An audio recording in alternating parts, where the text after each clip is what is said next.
Boa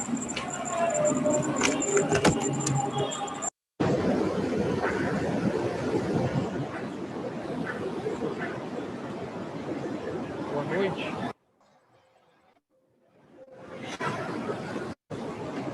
Boa noite.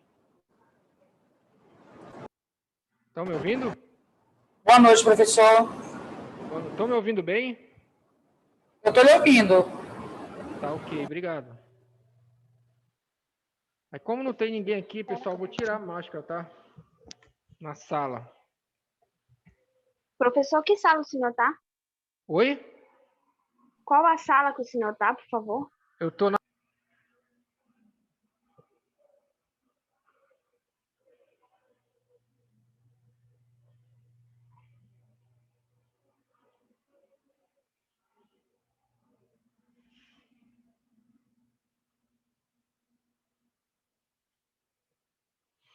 Tá, boa noite, pessoal. Vocês estão vendo o slide aí?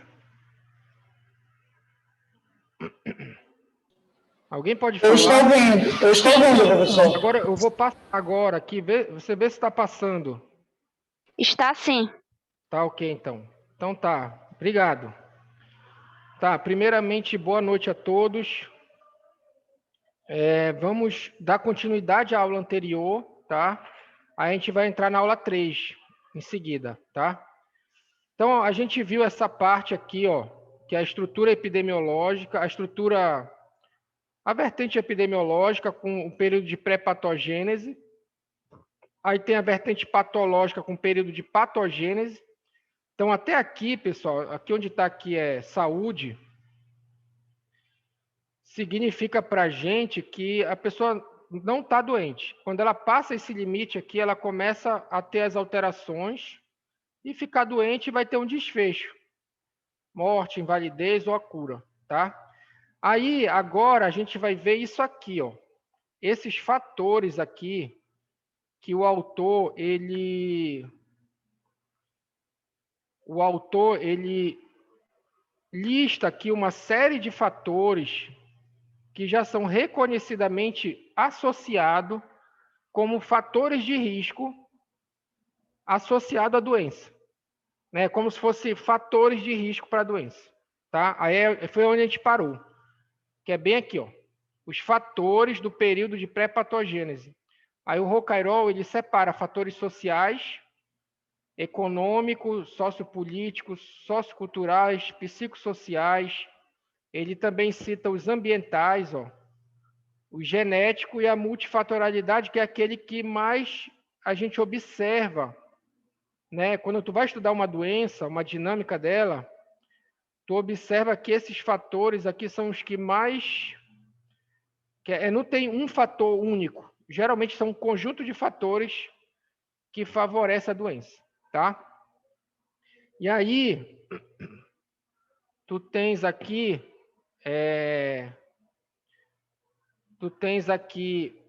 vamos lá, os fatores socioeconômicos aqui, ó.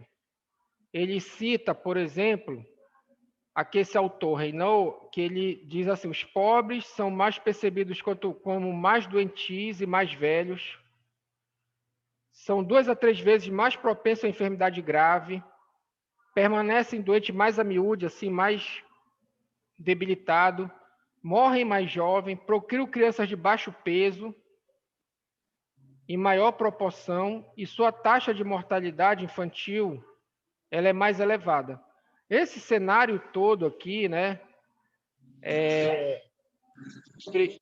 a questão da pobreza, ele é observado em vários estudos, né? Então, tu vais ver lá, a mortalidade infantil, ela é maior nos países mais pobres, onde tem mais pobreza, e ela se concentra nas pessoas mais pobres, né?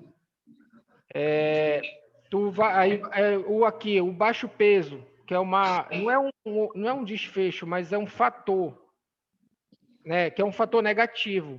Também quem nasce, a maior parte, proporcionalmente, a proporção de crianças que nascem com baixo peso, por uma série de fatores, elas estão nas camadas mais pobres, tá? Morre mais jovem e por aí afora, tá? Isso aqui é fácil de ver. Tá? Então, esses fatores socioeconômicos, eles têm influência na doença. Então, a epidemiologia ela vem para explicar um pouco isso. Não dá para te explicar as doenças só clinicamente, né? Só o olhar patológico, clínico, ele não é suficiente. A gente precisa também de um olhar epidemiológico, que leva em considerações fatores socioeconômicos, sociopolíticos e outros fatores, tá? Só uma coisa, pessoal, se alguém quiser falar alguma coisa, é só perguntar no microfone, porque eu só estou vendo o meu slide, tá bom? Eu não estou vendo aquela tela lá do bate-papo nem nada, tá? Então é só falar no microfone que aí eu paro aqui e você pergunta. Os fatores sociopolíticos, por exemplo, instrumentação jurídico-legal, decisão política, rigidez política, né, se os políticos são honestos, a participação consentida e valorização da cidadania, essas comunidades, né, que usam lá os direitos e deveres, usam o sistema jurídico para garantir seus benefícios, né, seus direitos, elas acabam tendo uma organização social melhor e as pessoas vivem mais, as pessoas são mais saudáveis, a prevalência das doenças é menor, tá? Participação comunitária, transparência nas ações, de acesso à informação também, são questões sociopolíticas que têm influência nas questões de saúde, né? Então, quando tu informa sobre os problemas de saúde e as medidas de prevenção de maneira adequada, acaba que isso tem um impacto lá na comunidade, na população de maneira geral. Tá? Então, você já deve ter visto as campanhas para dengue, você já deve ter visto as campanhas para o Covid, você já deve ter visto a campanha para uma série de outros problemas de saúde aí, a hipertensão, a obesidade, né? Porque são doenças que têm uma prevalência muito alta, uma incidência muito alta. Então essa transparência, ela ajuda, né? Ela facilita com que a gente controle, com que a gente combata os problemas, tá? Os fatores socioculturais, por exemplo, passividade diante do poder exercido com incompetência ou má-fé, né? Então, as coisas são feitas erradas e aí a população fica muito passiva, né? Muito pacata, e aí isso aí contribui. Alienação em relação a direitos e deveres, né? Aquelas cidades que são mais instruídas, elas acabam conseguindo fazer valer os seus direitos, né? Tu pega ali a Europa Central, aqueles países que tu consegue lá ter um nível de respeito no trânsito, ter um nível de respeito alto com os idosos, com os professores, né? Por quê? Porque a população se instruiu, se educou com maior frequência. Então, tu tens ali a cobrança também, né? Tu tens ali a instrução da população, isso repercute lá nos cuidados com a saúde e com as doenças. Ele cita aqui, transferência irrestrita para profissionais da política da responsabilidade pessoal pelo social, né? Então, assim, eu vou jogar lixo na rua e dizer assim, não, eu tenho que jogar o lixo no meio da rua e a obrigação é do prefeito ou do governador tirar o lixo. Não, eu tenho que saber o que é responsabilidade minha, o que é responsabilidade do Estado, o que é responsabilidade da prefeitura, né? Então, essas questões, assim, elas fazem parte do dia a dia, e quando essas populações têm essa responsabilidade, tu acaba controlando melhor as doenças, tá? Participação passiva como beneficiário do Estado, do paternalismo do Estado, né? Ficar na dependência do Estado somente, sem atuar, é um fator. Incapacidade de se organizar para reivindicar também é um fator, tá? tem exemplos hoje em dia, né? O pessoal da sociologia fala isso.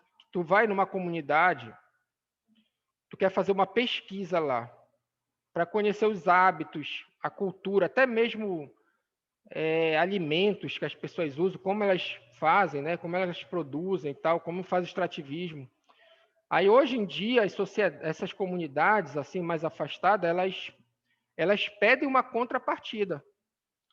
Então, a UFPA, uma faculdade, uma universidade, chega lá para fazer a pesquisa, e aí o líder lá, comunitário, ele fala, não, mas tu consegue a internet para a gente? Tu consegue passar um cabo aqui, não sei o quê? Aí o pesquisador, ele precisa ir lá na prefeitura, no estado, ver se ele consegue algum benefício para a comunidade, e a partir daí ele faz a pesquisa, né? Então, isso mostra essa capacidade, né, da comunidade de se organizar, de conhecer seus direitos, de buscar ali melhorias para a sua área, tá? Fatores psicossociais, por exemplo, marginalidade, as pessoas ficam à margem, né, da sociedade, né? É um fator de risco. Viver ali né, na marginalidade é um fator de risco para problemas de saúde. Ausência de relações parentais estável, desconexão com a cultura de origem. Isso aqui, pessoal, tem um serviço chamado Núcleo de Apoio Psicopedagógico. Tem na UFPA, tem na UEPA, tem na Examais. O nome é uma sigla, o nome é parecido, né? Núcleo de Apoio, alguma coisa psicossocial, que é para receber alunos e funcionários que tiverem com problema na questão psicossocial, com depressão, com ansiedade, de modo geral, com alguma doença psíquica. E aí, tu faz um estudo lá com essa população, tu encontra uma coisa que é o seguinte: a maioria está longe da família. A maioria são pessoas de fora daqui da região, né? Então, são pessoas que estão distante da família, por questões do curso ou por questões de trabalho. São pessoas que estão brigadas com a família, né? Então, essa questão, esse fator de separação do local de origem, distância da família, são fatores que reconhecidamente estão associados principalmente a doenças psicossociais, assim, a depressão, a ansiedade, esse grupo de doenças, tá? A falta de apoio no contexto social, sem dúvida, né? Ficar ali à margem da sociedade fica muito difícil a viver e aí as doenças aparecem. Condição de trabalho, aí aqui tu vai para enfermagem do trabalho. Quando tu for estudar enfermagem do trabalho, tu vai ver lá um mundo. Tem um bocado de doença relacionada ao trabalho, tem um bocado de riscos nos trabalhos. O próprio trabalho do enfermeiro é um trabalho perigoso. Tem risco biológico, né?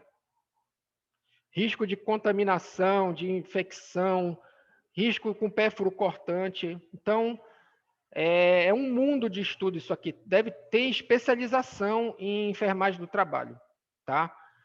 Promiscuidade, né? A pessoa ter vários parceiros e não ter cuidados, né? Com a questão do sexo, é um fator de risco. A falta de cuidado materno na infância e carência afetiva de modo geral, né? É citado aqui como fatores psicossociais, né? Fatores que aumentam o risco da pessoa desenvolver uma doença, tá? Aí a gente chega aqui no ambiente, né? Fatores ambientais também, olha, a situação geográfica, solo, clima, recursos hídricos, topografia. Lembra que eu falei para vocês do Trypanosoma cruzi?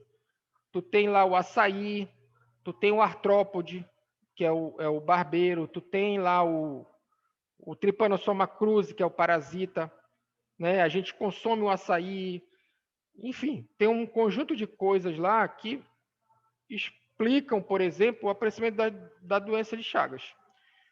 O progresso do desenvolvimento industrial, né? Então tem as empresas, principalmente as mineradoras, né, que vão lá e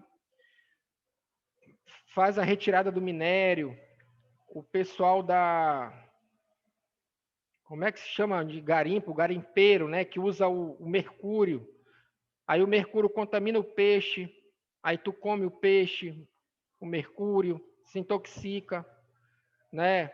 A urbanização, que mexe no clima, mexe na temperatura da região, esses fatores todos podem estar associados a um conjunto de doenças. O pesticida também, tem vários pesticidas que já foram, que já encontraram associação com câncer, que são cancerígenos, tá? Esses pesticidas, eles acabam passando para os alimentos e entrando em contato com as populações, tá? Aqui, de novo, local de trabalho, processo produtivo, a questão do ambiente de trabalho, a indústria pesada, o extrativismo, né? Os trabalhos perigosos, são fatores, né? E no ambiente humano, o uso de medicamento não previamente testado aqui é porque essa autora aqui, o Rocairol, ela é farmacêutica. Então, ela tem alguns estudos com automedicamento, com medicamento. É por isso que ela cita aqui essa situação do hábito, né? Que existe automedicação. Né? Tu encontra fácil por aí, se tu for pesquisar, tu vais ver que tem esse problema do cara, tipo assim, tu chega lá na comunidade e o cara tá com uma dor no ombro, o senhor lá. Aí tu pergunta, o que é que tu tomou? Ele tomou antibiótico para dor no ombro. Né? Então, ele não sabe o que é antibiótico, o que é anti-inflamatório, analgésico, e aí fica uma confusão e a pessoa se automedica, enfim. Então, tem aí esse problema, ele existe realmente. Aí, a gente vai para os fatores genéticos, né? No campo da genética, vocês devem, não sei se vocês já estudaram genética agora, até agora, mas aí tu tem aí um bocado tu tem aí vários estudos, né? Tem pesquisa sendo feita para buscar explicação na genética para uma série de doenças, né? Por exemplo, olha só, o exemplo da doença da síndrome de Down. A síndrome de Down é uma doença genética. É uma mutação genética. Ninguém tem dúvida disso. Tem uma mutação lá, uma trissomia do par 21, né? E aí tu tem a síndrome de Down. Agora, existem pesquisas para procurar genes ou mutações que estejam associadas à hipertensão, à diabetes, a outros grupos de doença, né? Também eu posso estudar que características genéticas me predispõem a ter uma doença mais grave. Então, por exemplo, algumas pessoas pegam Covid e têm a doença grave e morrem. Aí tu pode estudar que características genéticas essas pessoas têm que as outras não têm. E aí encontrar um gene ali, alguma expressão gênica que marque isso, né? Que possa estar associado a essa doença. Tá legal?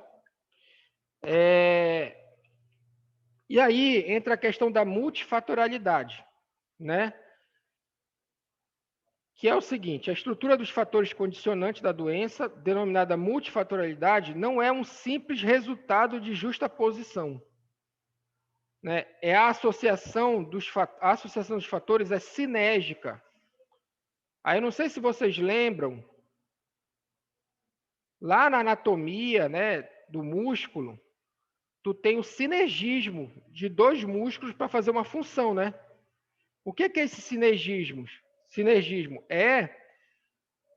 os dois músculos se juntam e fazem uma nova função. Por exemplo, o desvio da mão, desvio do punho.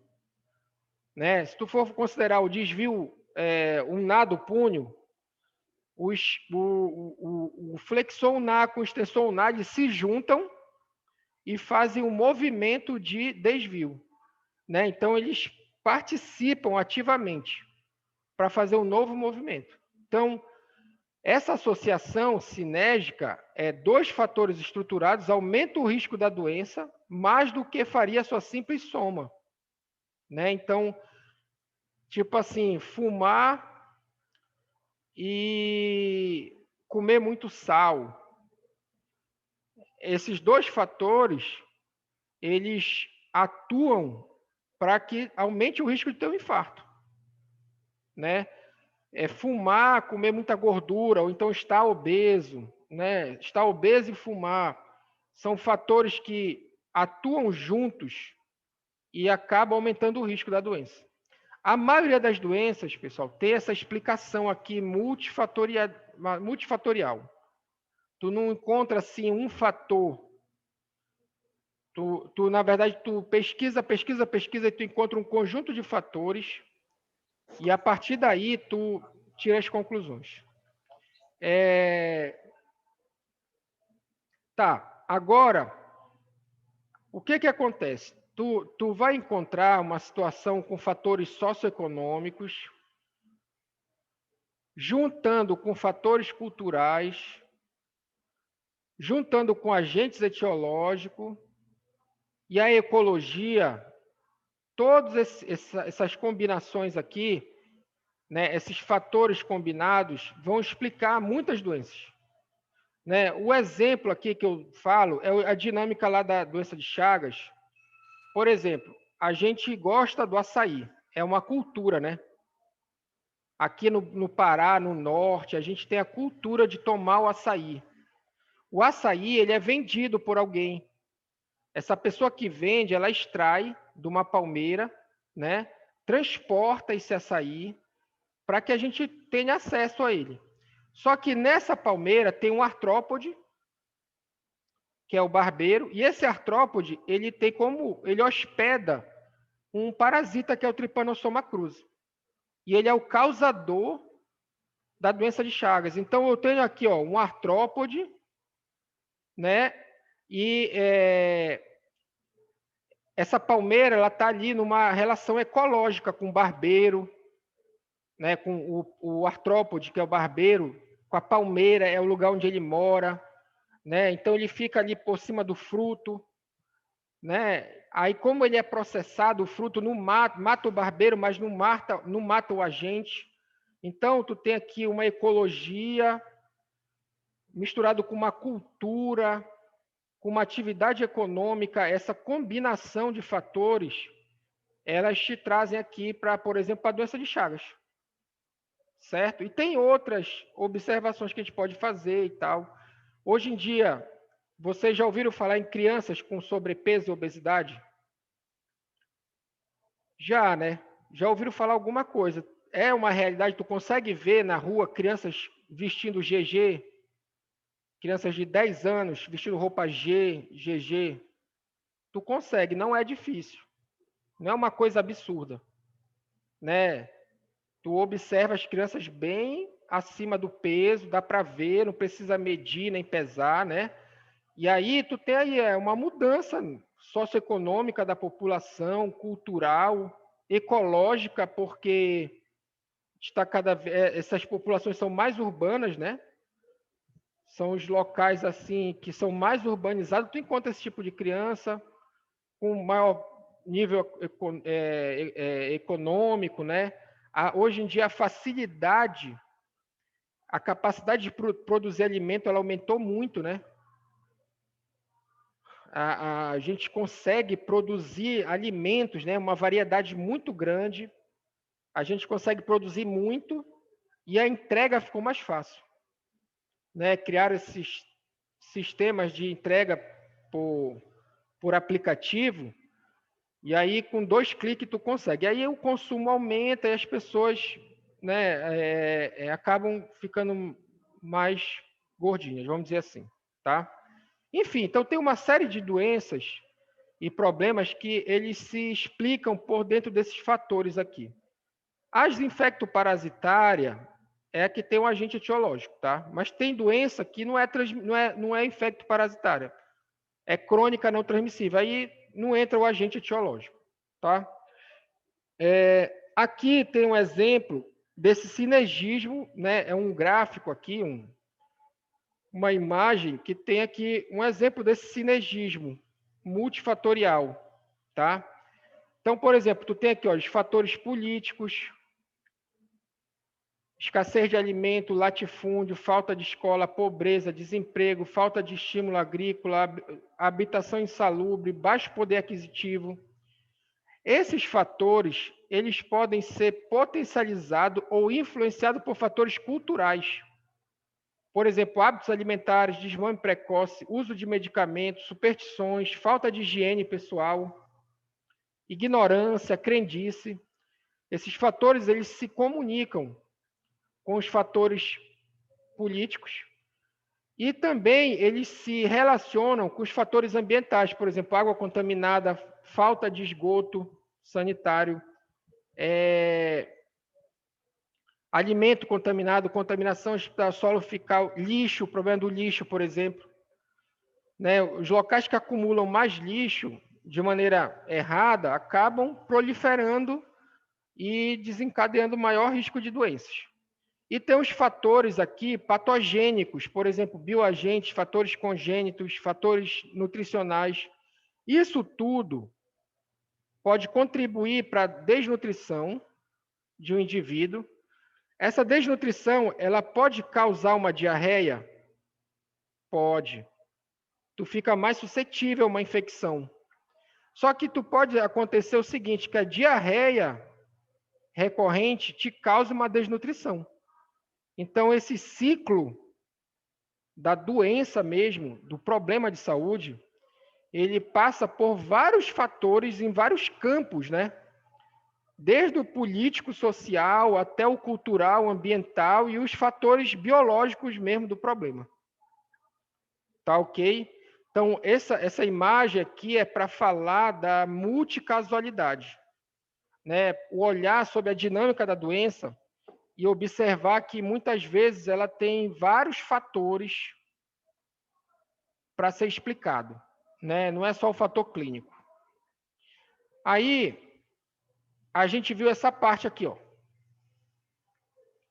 Quais são os fatores de risco, tá? De modo geral, né? Quais são os fatores que podem afetar as doenças? Algumas doenças, vamos dizer assim, tá? Agora, a gente vai entrar o seguinte, na questão da prevenção. Então, eu pergunto para vocês, o que é a prevenção? Alguém tem algum conceito de prevenção aí? Possa falar?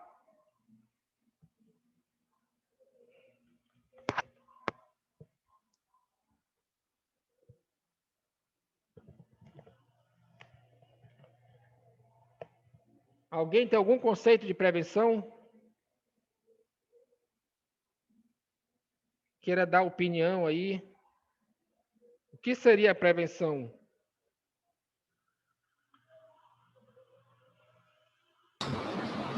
Boa noite, professor.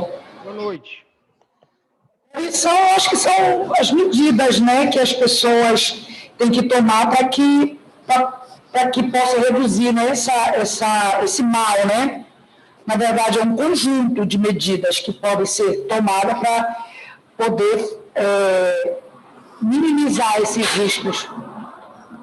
Exatamente, exatamente. Tem aqui o conceito, olha, técnicas ou ações, bem parecido que tu falou, né? Técnicas ou ações, né? Medidas, vamos dizer assim, para evitar doenças, prolongar a vida e desenvolver a saúde física e mental, né? Então, a prevenção, ela é justamente isso, né? São técnicas, são ações, são medidas, né, que a gente vai promover, a gente vai aplicar para tentar evitar a doença. Ou evitar, mas não é só a doença, tá? Porque pode ser que eu queira evitar uma complicação da doença. Pode ser que eu queira evitar uma sequela da doença, uma incapacidade da doença. Então, é para evitar a doença, prolongar a vida, desenvolver a saúde física e mental. Certo? Então, agora a gente vai entrar justamente nisso. que é a prevenção primária, tá? O que é aqui a prevenção primária, o que é a prevenção secundária e o que é a prevenção terciária, tá? Então, basicamente, olha só, vocês têm que olhar para cá e ver isso aqui, ó. A prevenção primária, ela está aqui dentro, olha. Dentro do período de pré-patogênese, ó. Certo? Período de pré-patogênese. Essas pessoas aqui, elas estão saudáveis. Elas não têm doença. Prevenção primária é para pessoas saudáveis.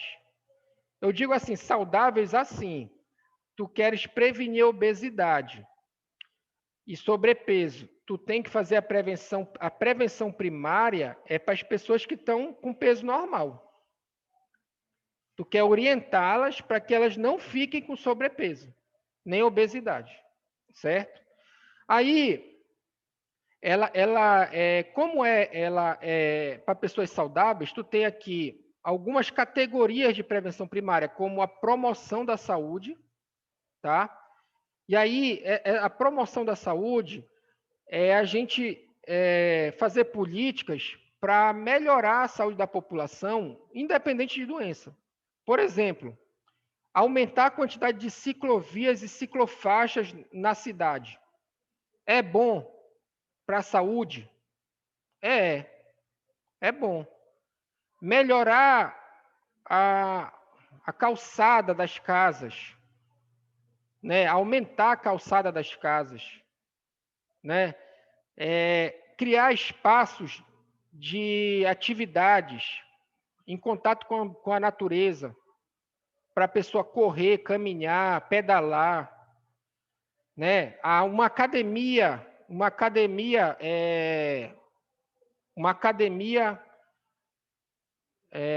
ao ar livre é uma medida de promoção da saúde? São medidas de promoção da saúde. Tu vai fazer aquilo, tu vai incentivar aquilo, não é porque tu tá doente ou tu vai ficar doente. É porque faz bem para a tua saúde. A tua qualidade de vida, ela vai ficar melhor, certo? Existe também uma categoria de prevenção primária que é a proteção específica. Aí aqui engloba, por exemplo, a vacina. A vacina é para pessoas saudáveis, né? E é para evitar que tu pegue a doença. Ou que tu pegue até mesmo a doença de uma maneira mais grave, né? Que essa vacina aí do Butantan, ela tem isso, né? É 50 e pouco de eficiência total, mas ela evita que tu pise na UTI. Então, é bom uma vacina que te dê sintomas, ele não evita o Covid. Né? Ele não vai evitar que tu pegue o vírus. Mas ele vai transformar esse teu contato numa doença leve. Tu vai ficar na tua casa, vai te tratar e vai curar. Então, uma vacina é boa. É uma vacina, ela bate mais de 90%. Que ela, na proteção contra os casos graves. Né? Então, porque o que a gente não quer é que os casos de Covid entrem na média, entrem no hospital e vá para a UTI. É isso que sufoca o sistema e que contribui para a mortalidade. Né? É isso que sufoca. Então, uma vacina que evita que tu tenha doença grave, ela é muito importante para essa dinâmica do Covid. Tá? Mas também tem aqui a vacina, que eu falei para vocês, mas também tem aqui, por exemplo, o EPI, o capacete lá do cara da obra, a bota, o óculos, a luva. No caso da enfermagem, a luva, o capote, o gorro, a face shield, são medidas de proteção primária, de prevenção primária, nessa categoria de proteção específica. Tá legal? Aí a gente vem para cá. Chegou aqui, o cara estava sob o risco de ter uma doença e aí ele desenvolveu. Ele teve a interação deu uma resposta com alteração, ó. Então, ele teve alterações de tecidos, teve alteração bioquímica, teve alteração no corpo, na anatomia dele, sei lá. E aí ele chegou nesse ponto aqui, essa linha preta aqui, que é o horizonte clínico, que é o quê? Ele ultrapassou as alterações e passou a ter sintomas da doença, né? E depois desses sintomas, ele vai ter algum desfecho, que a gente vai chegar depois. Aí, eu posso praticar ações e medidas nessa fase aqui, ó, nessa fase de patogênese. Ó. Eu posso praticar ações aqui dentro. O cara já está com processo patológico. O que eu posso fazer aí? Né? Vamos imaginar assim, o cara, a diabetes. Existe um manual que te dá os protocolos para diagnosticar diabetes, não é?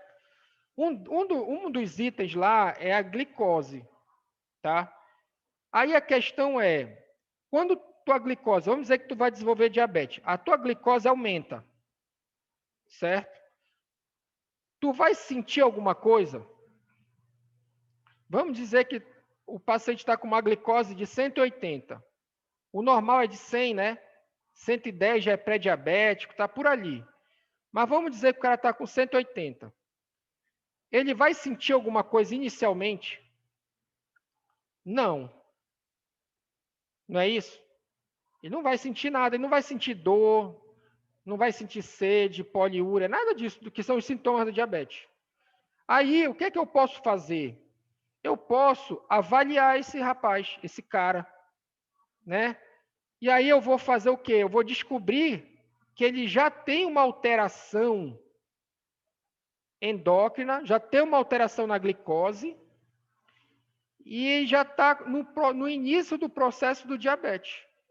Então, quando eu faço essa vigilância da saúde das pessoas, né, e assim, a vigilância já nesse ponto que a doença já se estabeleceu, eu tenho uma coisa chamada prevenção secundária e a categoria é diagnóstico precoce, tratamento imediato. Então, por exemplo, tu descobriu que a tua glicose está 180, tu não sente nada. Tu joga bola, treina, corre, pedala, tu não sente nada. Mas tu descobriu que a tua glicose está 180. Tu vais fazer o quê? Tu vais procurar um profissional, fazer um tratamento, mudar de hábito, mudar a alimentação, alguma coisa, né? Médico, nutricionista. E aí tu vai intervir. Aí o nome disso é o quê? Tratamento imediato, diagnóstico precoce e tratamento imediato. Também, quando a doença já caminhou um pouco mais, né? Eu posso também tomar medidas nessa categoria aqui, ó, de limitação da incapacidade. Então, vamos dizer que tu começou a ter uma neuropatia diabética, eu posso te chamar a atenção, ou eu posso avaliar o teu pé, que eu tenho uma síndrome chamada pé diabético, que causa amputação no paciente. Inclusive, é a segunda causa ou a primeira causa de amputação de membro inferior é o diabetes. Então, eu posso limitar a tua incapacidade? Posso. Né? Eu posso te orientar com relação aos cuidados com o pé diabético.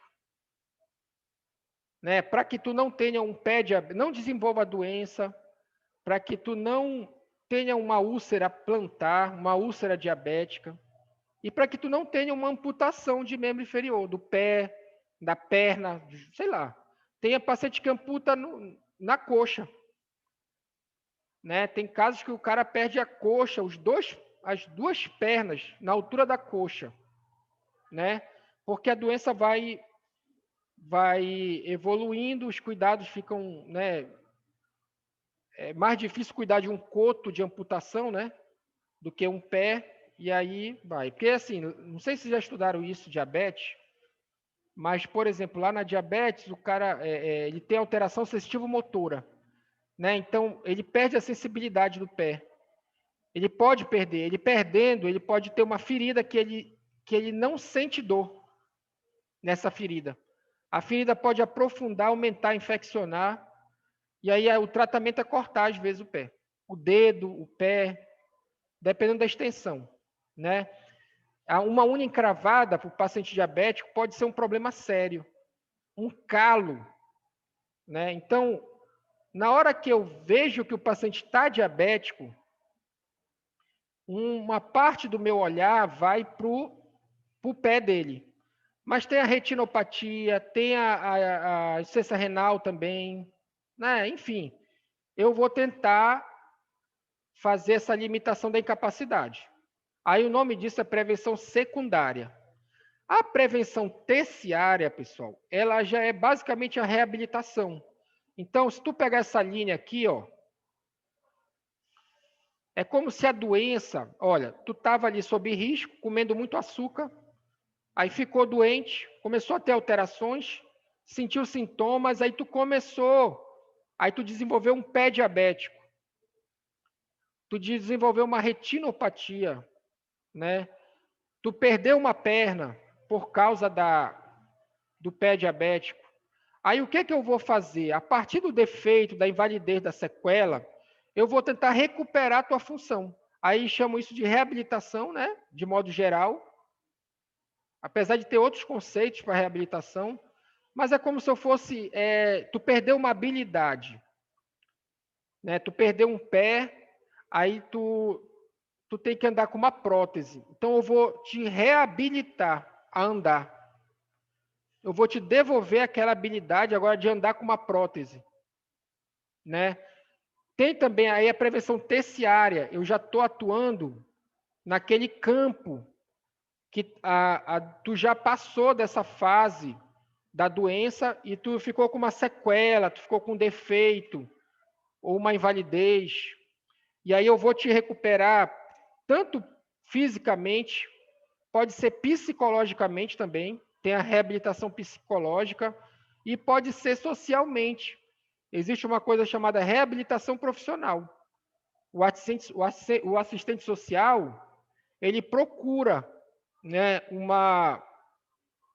por exemplo, uma recolocação no mercado de trabalho. O cara trabalhava com trabalho pesado, aí ele tem um acidente, perde um braço, uma perna, aí ele tem que voltar para trabalhar, ele volta numa outra função, administrativa, call center, vendedor, enfim. Tu treina ele, tu reabilita ele para uma nova atividade de trabalho, tá? Quem aqui atua muito é o fisioterapeuta, o TO, psicólogo, assistente social, apesar de que esses profissionais também, eles fazem a prevenção primária, fazem a secundária e a terciária, mas eles nasceram mais aqui, né? Principalmente o fisioterapeuta e o terapeuta ocupacional, mais na reabilitação, né? Tentando recuperar a função que foi perdida por causa da doença, tá? Aqui agora tem os exemplos, tá? Basicamente o que eu falei de modo geral, tá? Então, por exemplo, a promoção da saúde, aqui tem a moradia adequada, o exemplo de prevenção primária, escolas, áreas de lazer, alimentação adequada, educação em todos os níveis, tudo isso aqui são medidas de prevenção primária e a promoção da saúde. Lá nos Estados Unidos, por exemplo, tem lá uma cidade que a população, junto com o prefeito, decidiu criar uma lei que proíbe fumar na cidade. Eles se reuniram e decretaram essa lei, com apoio da população. Proíbe fumar. Outra coisa, eles aumentaram as calçadas para estimular as pessoas a não andar de carro, para andar a pé ou de bicicleta. Né? Se sabe que esses hábitos são importantes. Eles te ajudam na tua saúde, né? Então, isso aí foi o quê? Foram ações de promoção da saúde, certo? A proteção específica também é uma prevenção primária, a imunização que eu falei da vacina, a saúde ocupacional, todos os EPIs, os EPCs, são medidas de proteção específica. Tá? Luva, capacete, toda aquela história lá, da biossegurança, né? E outras áreas também. A higiene pessoal e do lar, né? Sempre se tem que ter higiene, a proteção contra acidente, o aconselhamento genético e o controle de vetores. Também são medidas de proteção específica, medidas de prevenção primária, tá? Prevenção primária. Agora, bora ver aqui a secundária, olha. A secundária tem o diagnóstico precoce, olha, busca ativa de casos, né? Imagina que tu tá numa comunidade e tu quer saber quantos casos de tuberculose tem lá. Porque não tem ninguém lá com diagnóstico, ou então só tem poucos casos. Aí o que tu faz? Tu faz uma campanha. Nessa campanha, tu aplica o exame para várias pessoas da comunidade. Tu faz uma triagem com sintomas, primeiro, sintomas gerais. Depois, tu faz esse pessoal que apresentar o sintoma, tu faz um exame, por exemplo, o exame do escarro. E aí tu vai lá e encontra lá uma quantidade de pessoas positivas, aí tu confirma o caso. Faz o exame mais preciso, né, e confirma o caso daquela doença, tá? Essa busca ativa essa ação de busca ativa é um exemplo de prevenção secundária, tá? O exame periódico, né? Tem empresas que têm exame periódico. O técnico em radiologia, o tecnólogo em radiologia, o pessoal que trabalha no raio-x, eles têm férias diferentes, tem o dosímetro, tem os exames que eles são obrigados a fazer de 6 em 6 meses, porque o raio-x ele é cancerígeno, né? Então, é uma medida de prevenção secundária. Olha, o isolamento para evitar a propagação de uma doença, ela é uma medida? Por exemplo, tu descobre que tu tem um Covid, teu exame deu positivo, o que tu tem que fazer? Tem que te isolar. Tu tem que evitar o contato. Por quê? Porque o teu contato vai transmitir. Então, tu evita o contato com o maior número de pessoas. Se tu puder ter contato com uma pessoa, é ótimo. Só com uma pessoa vai ser bom. Tá? E aí tu espera lá os 14 dias, 14, 20 dias, para passar o ciclo do vírus e evitar a doença. O tratamento para evitar a doença, para evitar a progressão da doença, também é importante. Né? Tu tens uma doença que ela é transmissível, e se tu tiver um tratamento para essa doença, tu faz ele, né? Porque vai ajudar a regredir. Tanto o tratamento quanto o isolamento, ou só o isolamento, tu tem sempre que tomar atitudes, né, para que a doença não se propague. Agora, olha só, no caso da dengue, tu vai fazer o isolamento? Se tu fizer o exame, aparecer que tu tem dengue, tu precisa te isolar num local só tu, para evitar a propagação da doença? O que vocês acham? Sim ou não? Não. Não. Por quê?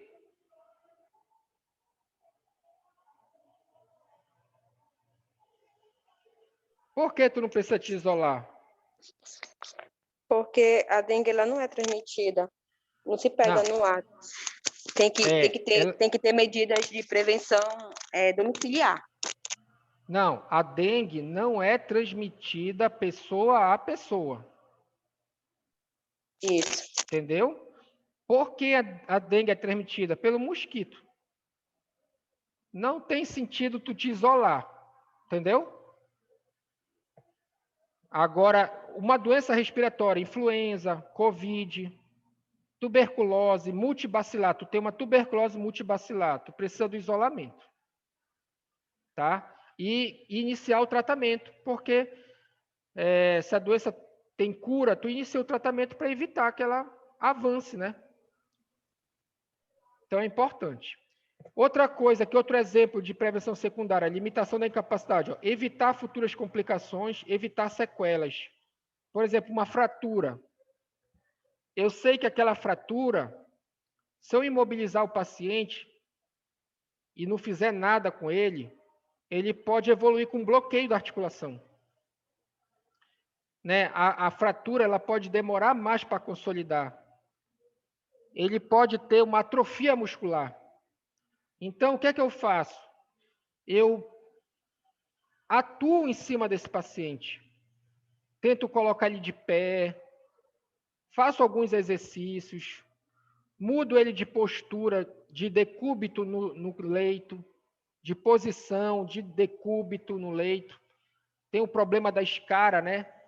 A escara ou as úlceras de pele. Enfim, eu sei que a doença ela cursa com outros problemas que podem gerar uma incapacidade, e aí eu tento me adiantar, né? Aqui, por exemplo, o enfermeiro atua muito, por exemplo, em um hospital, o fisioterapeuta e o terapeuta ocupacional. Esses profissionais, eles atuam muito aqui para limitar a incapacidade, né? Para evitar uma série de problemas. Aí a prevenção terciária, tem um exemplo aqui, a reabilitação, né, para impedir a capacidade total, a fisioterapia, apesar da fisioterapia e da terapia ocupacional, eles atuam na prevenção primária e secundária, tá? Mas, de modo geral, eles nasceram na reabilitação. Por isso que ela cita aqui assim de maneira genérica. O emprego para o reabilitado, olha aqui, olha, a questão do emprego para o reabilitado, a questão como é que se diz? A questão do assistente social, que eu falei para vocês, né? O cara não tem condições de trabalhar com trabalho pesado, ele é readaptado, né? Ele é recolocado no mercado com uma outra atividade, uma outra função, com uma outra atividade, alguma coisa assim. Tá legal? Isso seria o emprego para o reabilitado. Tá? Aí eu acho que acaba aqui, tá? Basicamente, pessoal, esse assunto é um assunto até que tem bastante em concurso, né? Se vocês forem ver, na enfermagem, eles perguntam muito sobre prevenção primária, secundária e terciária. Vira e mexe, tu vê aí as provas, tem questões desse assunto. Eu acho que é muito importante, né, para a prática do enfermeiro, esses conceitos base, tá? Então, eu vou perguntar para vocês sobre os períodos de pré-patogênese, patogênese, desenlace, e vou perguntar para vocês os níveis de prevenção. O que é o nível primário, secundário e terciário, e exemplos de nível primário, secundário e terciário. Tá legal? Seria essa parte teórica mesmo com relação à história natural da doença, tá? Aí a história natural da doença, ela serve para explicar, para organizar o tempo, né, o período da doença, e a partir desse período da doença, tu tentar encaixar o que é primário, o que é secundário e o que é terciário. Tá legal? Aí, olha só, eu vou